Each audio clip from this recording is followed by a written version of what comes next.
She looked at me and was like, I've never experienced depression. I've experienced like feeling sad, but I've not really experienced depression. What is that actually like for you?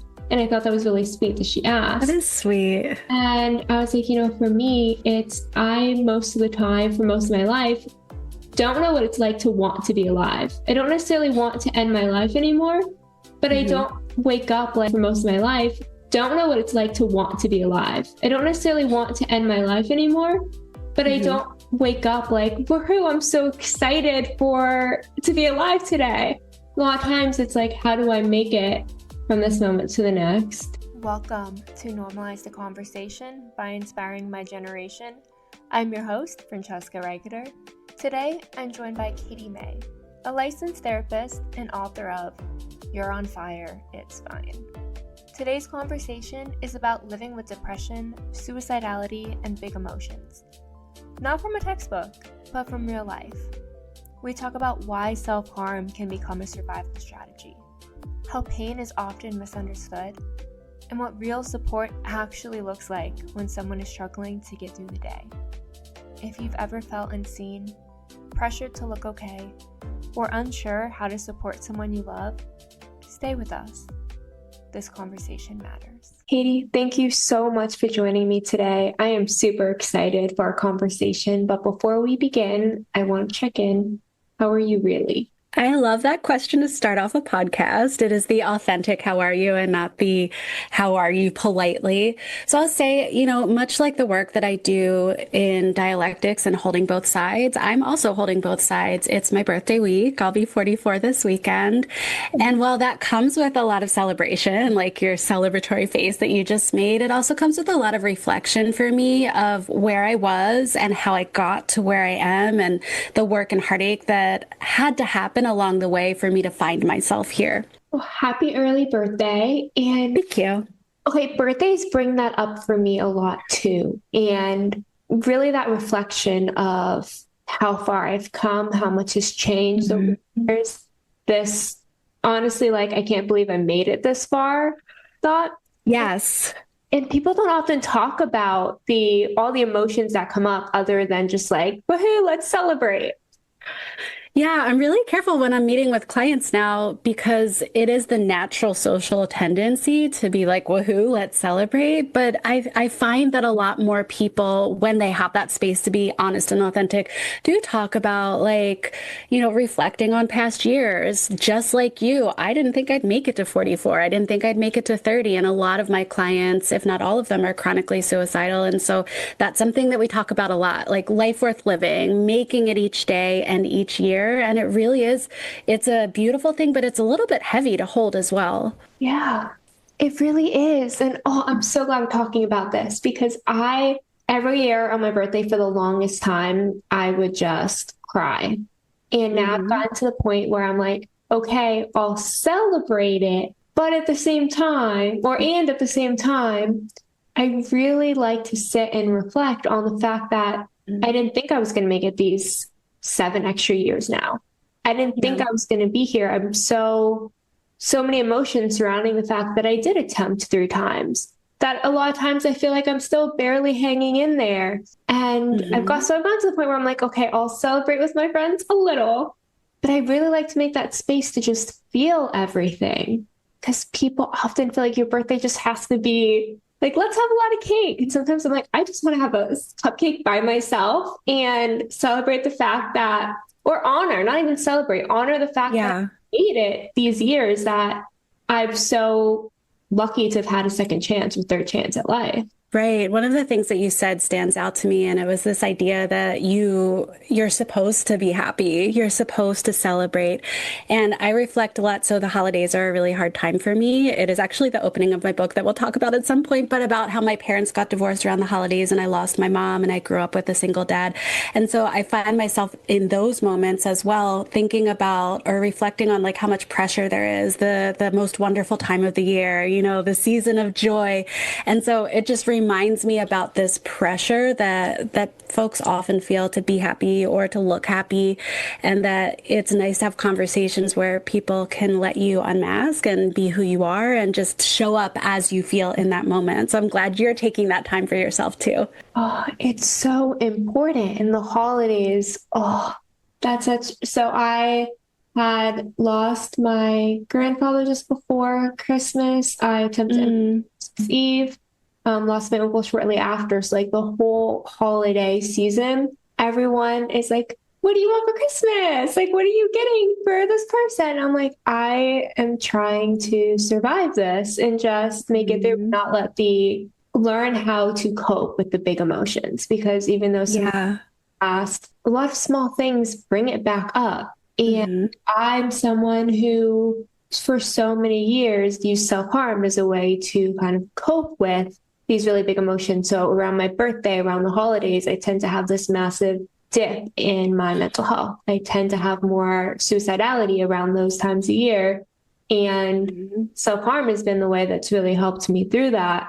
And it wasn't until, I want to say, this past holiday that I was able to take a deep breath and talk with my parents about it in a way that helped me through instead of the self-harm. So I was really excited for that. But what I loved about, to bring it back to like your book, and what I loved about it was, I wish my parents had these tools earlier, because now we finally had a great conversation. I'm 27, but self-harm was something that I've been struggling with since I was like 8.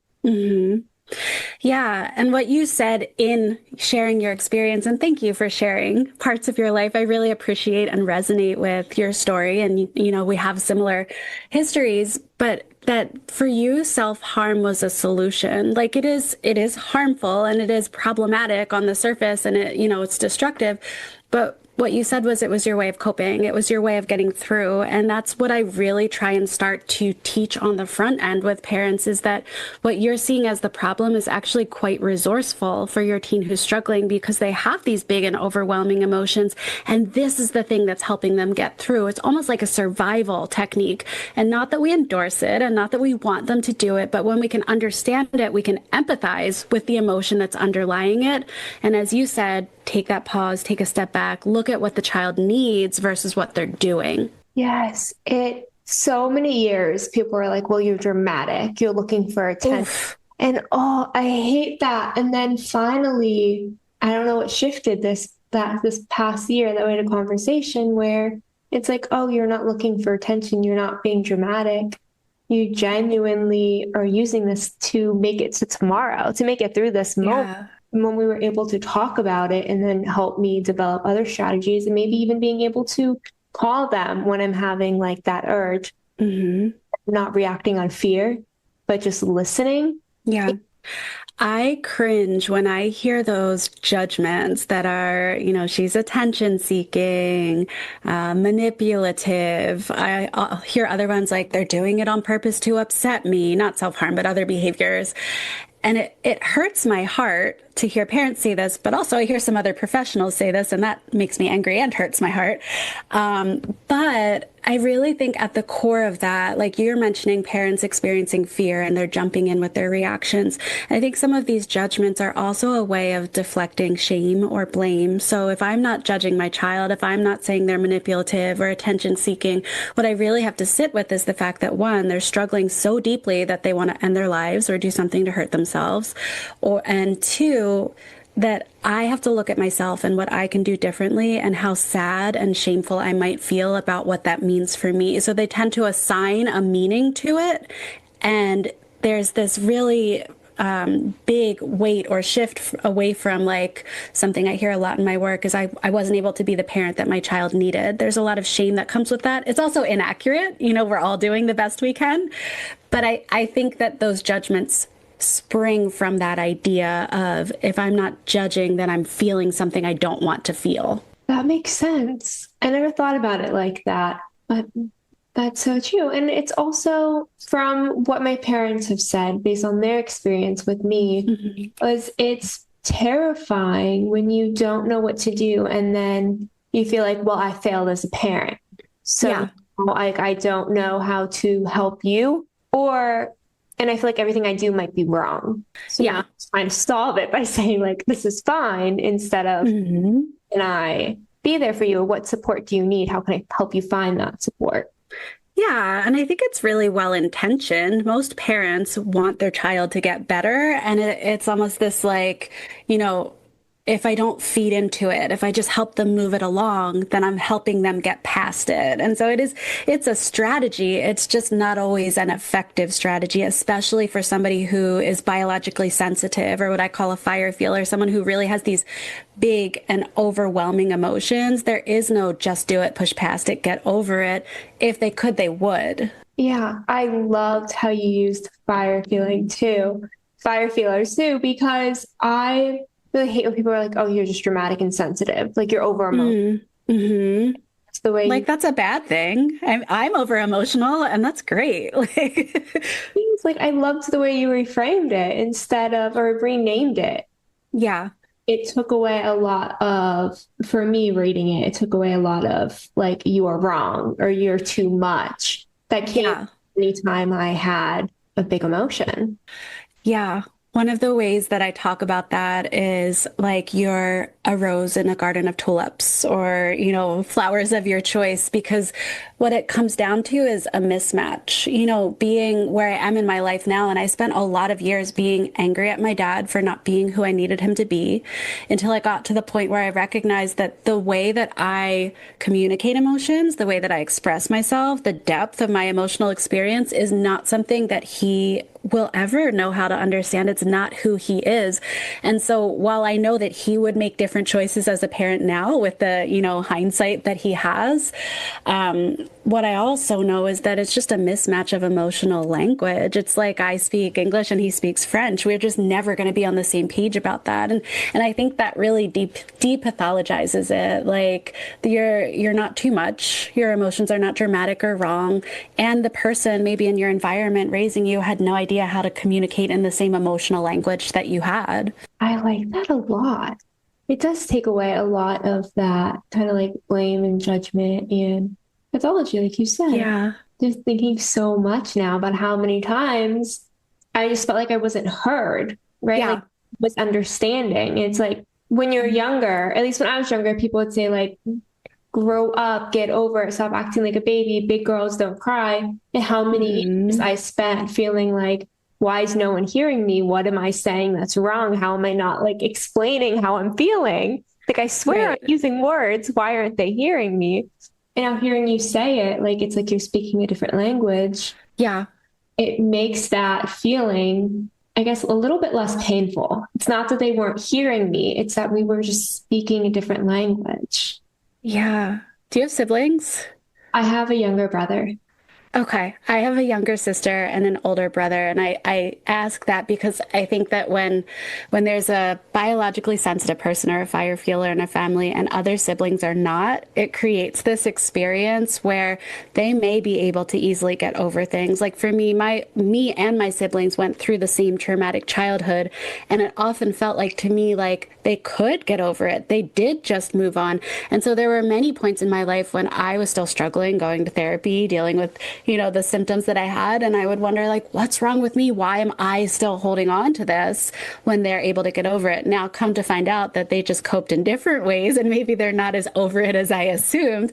However, I think that it's also hard from the parent side of things when there are other children in the home and they say, this worked with all my other kids. It's not working with this kid. So who's the real problem here, right? Like you get unfairly blamed, for lack of a better word, as the one who needs to change because everything works otherwise. Yeah. Oh, wait, that makes so much sense with me and my brother. He is very like laid back, like you can't get to. Yeah. I called my brother like in tears. I was like, I can't believe he's doing this. And my brother's like, why?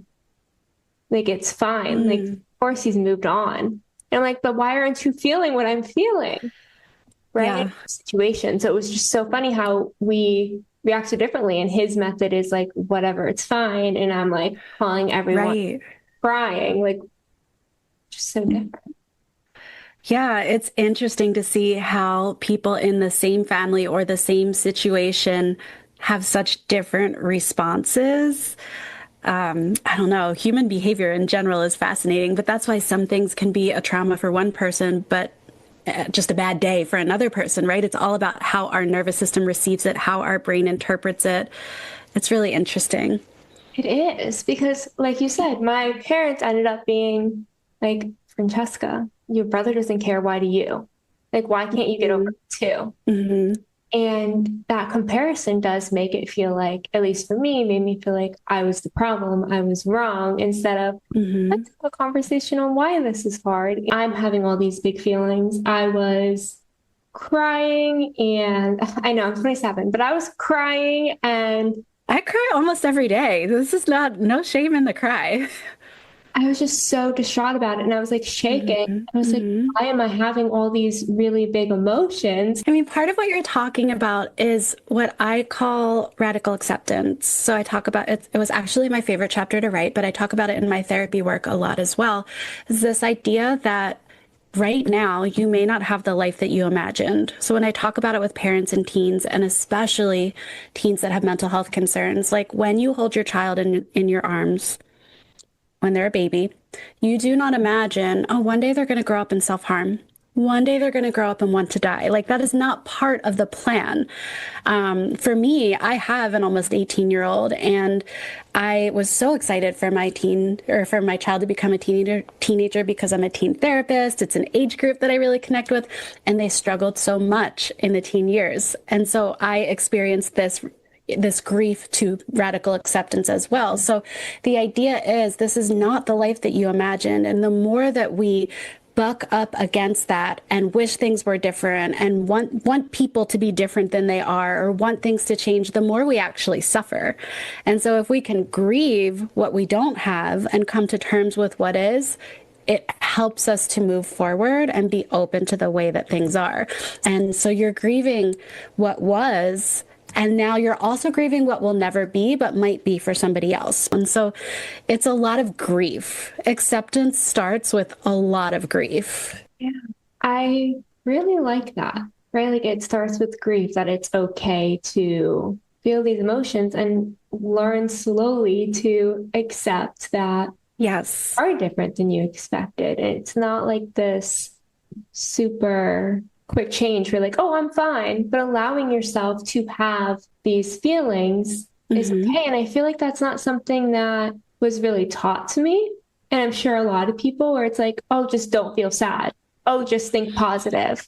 Like, oh, just let it go. Right? Like those were the things people would say to me. So I never thought about the fact that I could grieve like this. What isn't, what could have been. Right. And for my parents also, like you said, I always say no one ever prepared them for the day your kid looks at you and says, I want to die. The day you visit your kid in a psych unit, right? Like no one prepares you for that moment. So allowing them as well the opportunity to grieve what they weren't expecting as well.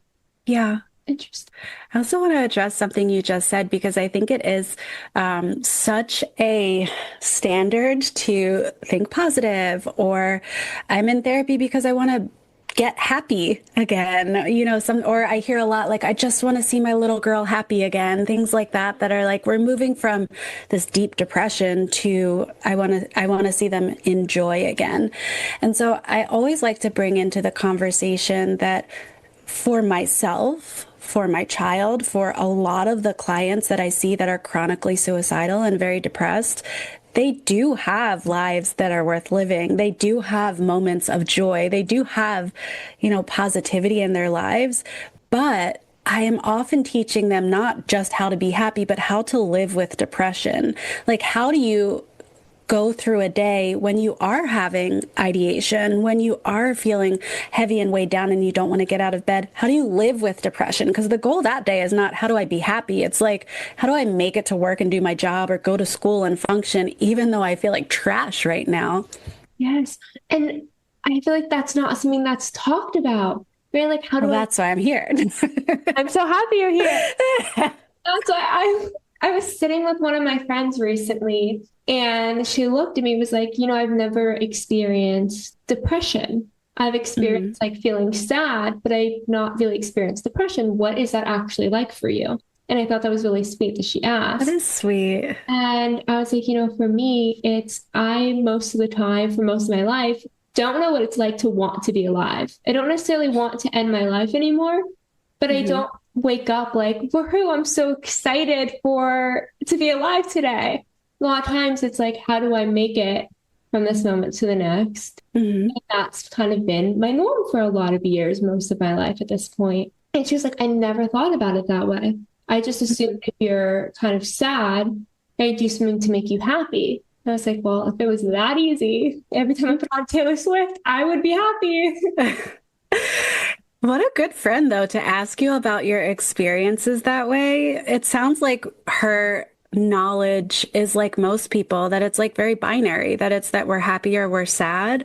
And I often think about depression as kind of like having the common cold, right? There are some days where you might just have a few sniffles and go around your life and everything is fairly standard. And there are other days when it just knocks you out and you're like, today is not my day, not getting out of bed, or like my head hurts too much, or, so I think there's more gradation to it than most people are aware of, that people are walking around living with depression every single day. That was one thing I remember from high school. We had health class and it was in this like big lecture hall, and the health teacher was like, 20% of you are on an antidepressant in this room right now. And I had no concept that there were also other people, students, struggling with depression and on an antidepressant. It was like a light bulb moment for me. I love that they brought that like Yeah. in high school in health class. That was never something anyone ever said. So I always thought I was the only one until I was in a psych unit and surrounded by people who also got it. But it makes such a difference, right? When you realize I'm not the only one going through this. And in Right. comparison with the common cold, right, how different it can be on a day to day and for each person. Yeah. A lot of times someone once looked at me and was like, so you just don't feel joy ever? And I was like, well, not that I don't feel joy ever. Like I can have little pockets of joy, right? Like I can really enjoy being here and having this conversation. I Mhm. just also struggle with feeling like I'm not good enough or I don't matter, I don't belong. I have a lot of those Mhm. energetic voices. So it's not that I can't appreciate being here with you right now and us like Sure. going out for ice cream, but I also just, it's hard to make it through the day sometimes. And people, you said so binary. It's like either you can or you can't feel joy. Like, which one is it? Right. And both are true at the same time. It's like I can be depressed and I can be happy at the same time. I think that's hard for parents to see. It's good that we're having this conversation. I hear that a lot of like, well, how can they still be depressed? I hear them laughing while they're on Snapchat with their friends. It's like, well, depressed people still laugh. It's okay. Well, and that's the thing. And with my parents, it's like, well, you seem so happy. That's what they say a lot. So like you seem Mm, like such a happy kid. You were smiling a lot. And I was like, well, I was smiling a lot because it's your practice being yelled at to smile, first of all. That was half of my life being told to smile. And like there were things that really made me happy. Like I really actually loved doing my homework. Really loved school. So I would be really mhm. excited getting to learn. I complain about it all the time. I'm like, why did I have to learn calculus? Loved it. So happy to my Interesting. homework and trying to figure out formula. But they saw it as, well, you were always smiling, even when something was really difficult, right? Like we saw you smile a lot. So how could Hmm. we have known? Mm. When you were crying, we just thought you were dramatic. We couldn't see that, oh, something was deeper. And one time I looked at my parents and I was like, well, you never asked why I was crying. You just assumed that I was being dramatic. And we never really had a conversation. Mm. Big, like, I think epiphany moment for all of us to start recognizing, to ask why, to check in and not make the assumption Right. they don't look the picture of depressed that was taught to us.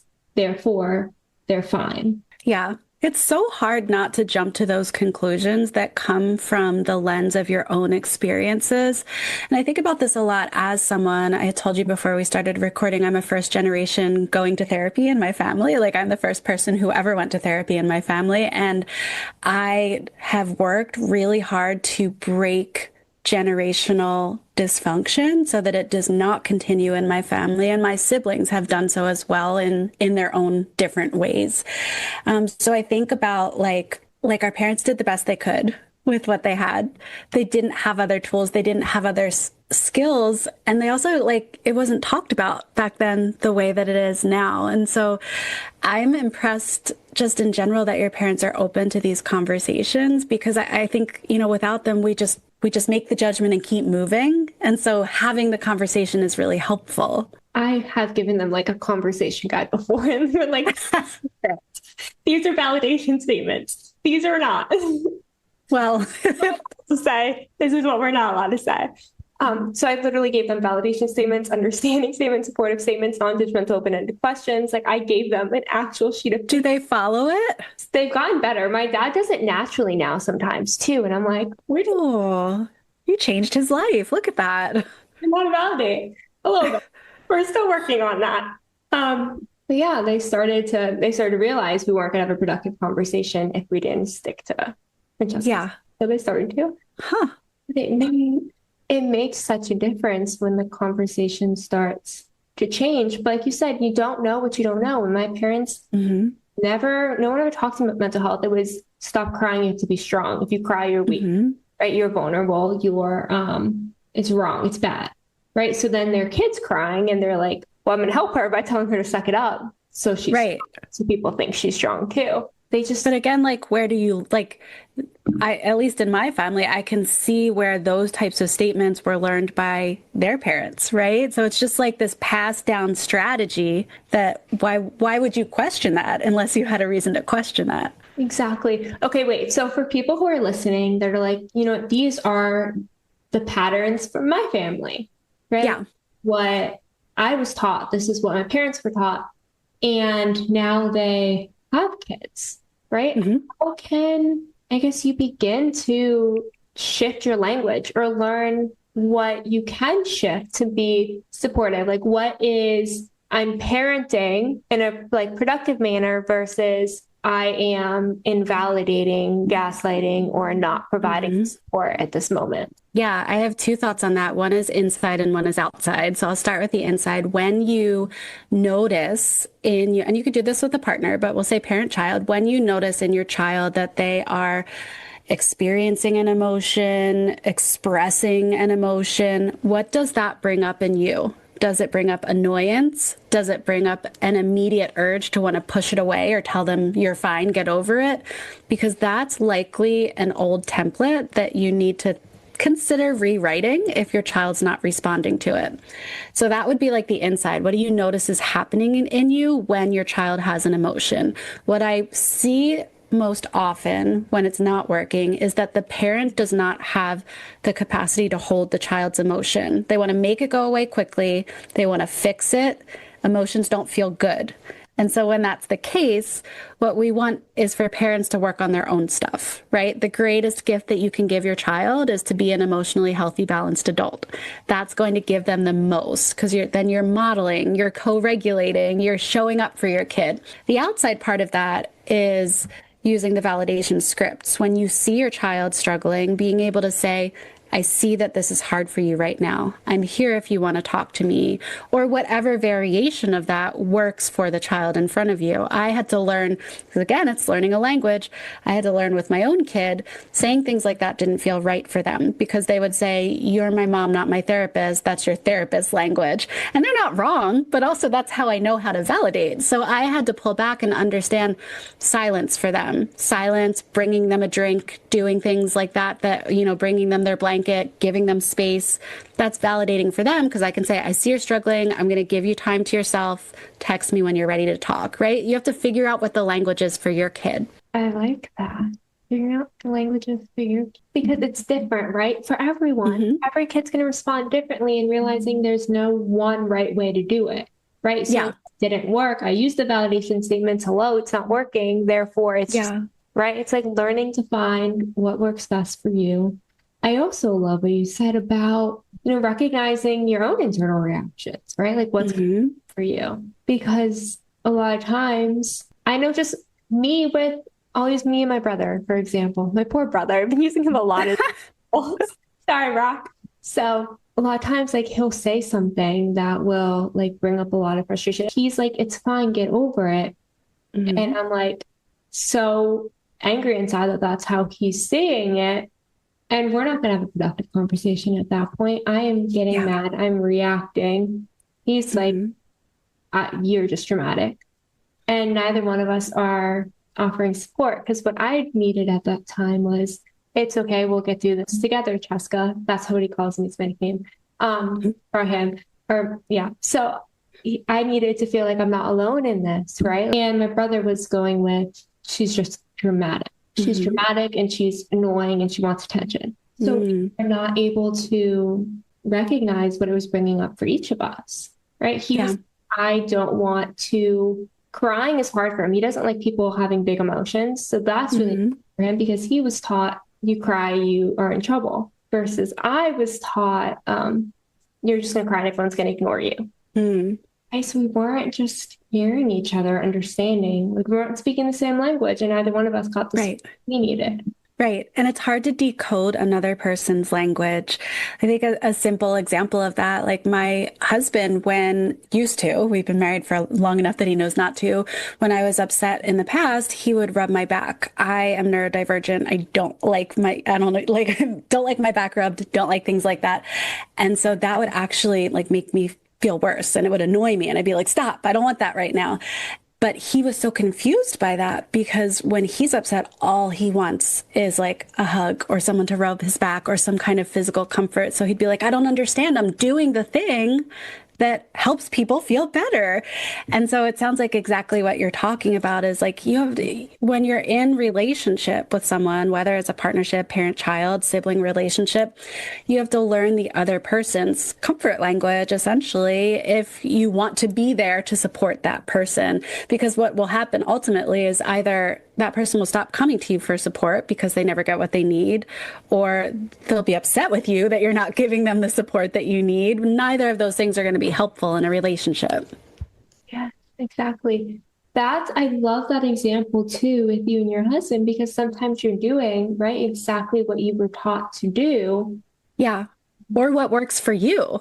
Yeah, exactly. And it's, like we said before, different for everyone. So really right. be able to, I guess, adapt, be willing to adapt. So important. Adapt and listen, and I think that people teach you how they want to be treated if you listen. If you're willing to sit, listen, decode the messages, like it's not always there on the surface, but I think if you pay attention, there are clues. Yeah, that is so true. I feel like after this conversation, I'm going to call my brother and just sit, my poor brother. I'm going to be like, we need to talk. We need to reflect, because there's so many things that I just didn't, like big emotions, too much, right?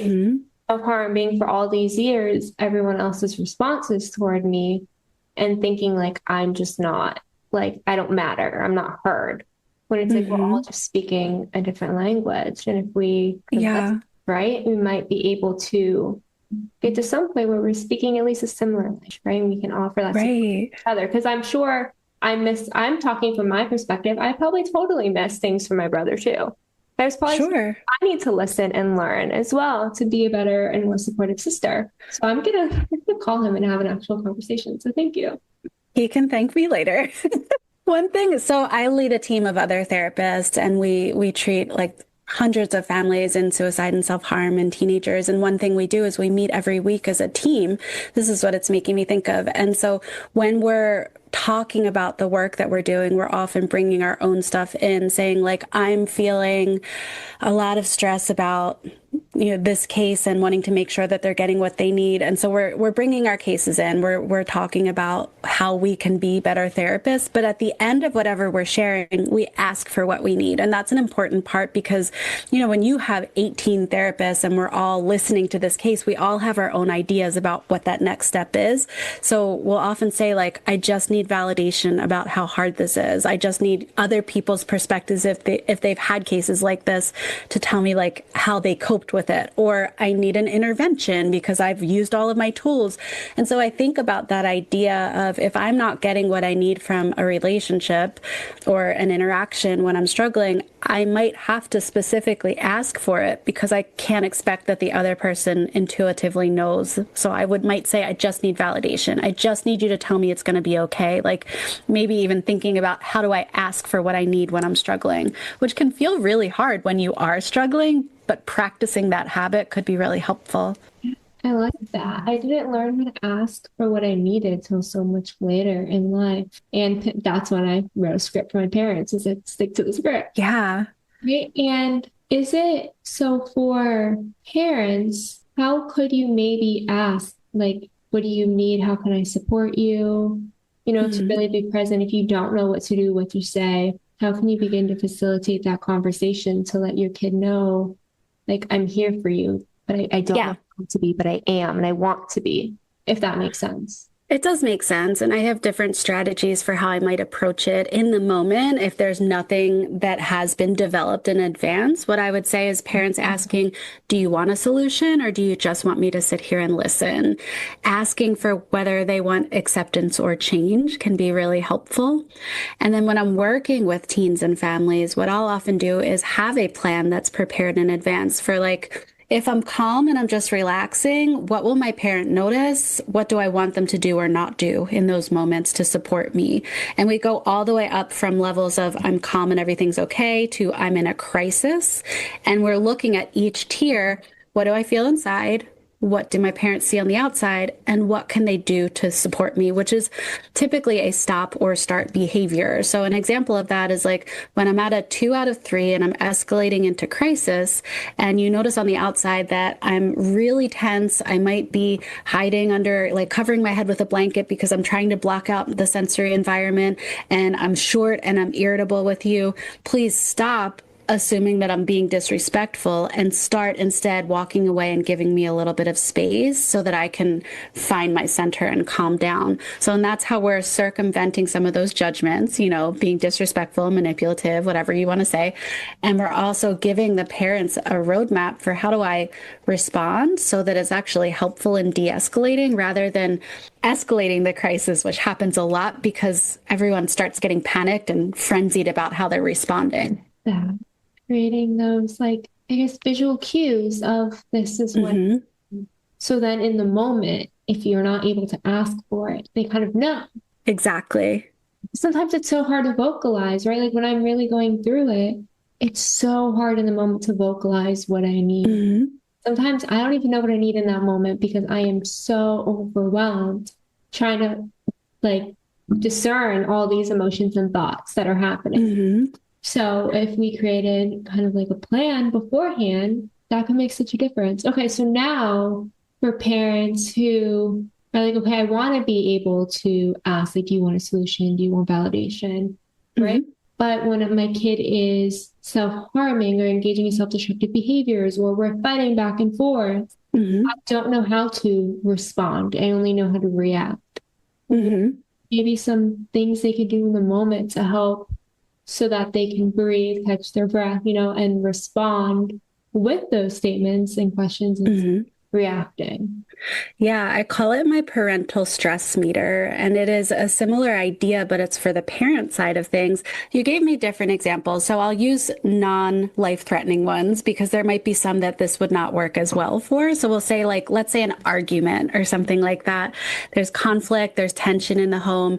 If parent notices my parental stress level is going from a 0 of calm to 8 out of 10, I want to yell, I'm going to blame, I'm probably going to say something that I will not hold to later, like you're losing the car for a week and you're never leaving this house again. And all of those like ineffective emotion-driven statements that only create conflict and don't actually work for anything. If I notice myself at that point, then I know that I need to really calm my body down before I can do any sort of problem solving or even be an effective validator for my child. So what I would do is some kind of intense exercise, take the dog for a brisk walk, go run up and down the stairs. Maybe it's take a really hot or cold shower using temperature to bring your body physiology back down. Sometimes I would say, like, take a drive, get out of the house. Don't be near your teen because you're going to trigger each other. But I would say as a parent, knowing when to walk away rather than trying to solve the problem is really important. And then I like to do what I call the text check-in because fire feelers are very attuned to the facial expressions and tone of voice of other people. And so if people are still a little bit activated even, and we try and come back together and talk, it can just re-trigger a blow up all over again. And so the text check-in is essentially like, hey, I'm at a 3 out of 5 now. I'm ready to talk, but you let me know when you're ready, because we don't all calm down at the same rate, especially if you are biologically sensitive. You're going to take a lot longer to calm down. So we need to give space for both sides to be ready. But I would say is that you can't teach someone to swim when they're drowning. So if you have a child or someone in your life that's really drowning in emotions, it's not the time to try and solve the problem. It's not even the time to think that your validation script is going to be super effective, because we all just need to calm our bodies down before any of the skills are going to work. I love that text check-in so much. Mm-hmm. Me, I always assume that my parents are still mad, right? Or that my friend's still mad, that my brother's still mad, because I'm still having like a big emotions towards something. And I'm like, well, they're mad at me. So I'm not even going to try to engage. I'm going to continue to internalize it more. So I like the idea of that text check-in, like, I'm at a 3 out of 5, I'm at a 2 out of 5. I'm ready to talk when you are. Out of that transparency in it's okay. Yeah. I'm here. Yeah. I like that. I'm learning so much today. This is fun. Awesome. Okay. So I guess as we're wrapping up, so your book is called You're on Fire, It's Fine. For people listening, what are maybe 3 main takeaways they can get from reading this book? Give us a quick elevator pitch. Yeah, so this book is about my story growing up as a teen who self-harmed, and my experience as a professional who specializes in teen self-harm. And so it gives you the strategies to learn how to regulate your own emotions as a parent, learn the skills to respond to your teen when they're engaging in any kind of self-destructive behaviors. It'll help you understand them, and then it'll help you rebuild the connection with your teen so that you're in a place of harmony at home. And I always like to remind parents that the relationships that you build now are the ones that your teen is going to maintain with you as they become an adult and leave the home. So we really do want to pave the way for that and work toward regulating ourselves and helping our teens feel safe and supported. I really appreciate the fact that you created this book. You took your own experience, your own experience as a therapist, right? And create something that is so important. It's a conversation that so many parents have never had. They never had the opportunity, right, to learn any of these tools, because there's so much stigma, right? Around so much misunderstanding, so much judgment. So I said before we started recording, and I'll say it again, I wish my parents had something like this. I'm even grateful now as an adult who still has had self-harm tendencies in the past, right? To be able to just breathe, like at the progressive muscle relaxation here, where it was like tighten your face and then relax your jaw, right? Relax that eye, I guess eyebrows, like you know what I'm talking about. Move your head, right? There are things that I'm just happy that I have these tools now. So as someone who needed these tools, and as someone who had parents who really could have benefited from these tools, thank you so much for creating this book and for joining me for this conversation today. I really appreciate you. Thank you for inviting me into the conversation. I've really enjoyed our talk. Thank you so much for listening to Normalize the Conversation. Don't forget to subscribe, rate, and review. This podcast is an initiative of Inspiring My Generation, focusing on normalizing the conversation, bringing education and awareness to the forefront, and amplifying global voices to spark change and hope. Inspiring My Generation is a 501c3 nonprofit organization on a mission towards suicide prevention through awareness, conversation, education, and support.